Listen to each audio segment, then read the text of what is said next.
Again, Satan came. Again, Job was tested. This time, his health was struck. Painful boils from head to toe.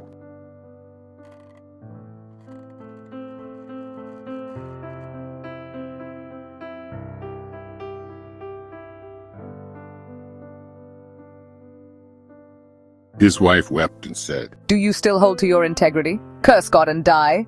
Shall we accept good from God and not adversity?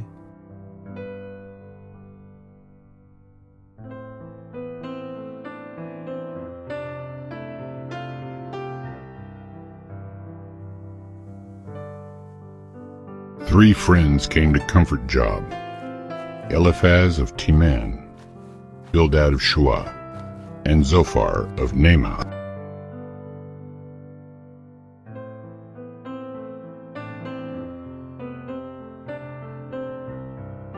For 7 days they sat in silence, for his suffering was great.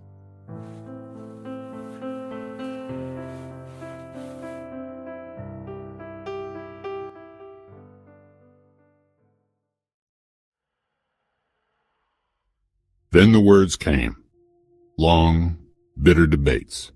They accused him of sin.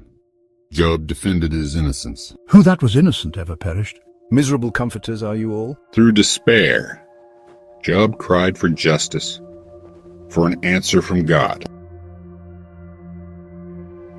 Then the Lord spoke from the whirlwind. Where were you when I laid the earth's foundation? Can you bind the chains of the Pleiades or loose Orion's belt? Job, humbled, covered his mouth and replied, I had heard of you by the hearing of the ear, but now my eye sees you. Therefore I repent in dust and ashes. The Lord restored Job's fortunes, twice as much as he had before. His brothers and sisters came to comfort him. And Job lived 140 years more.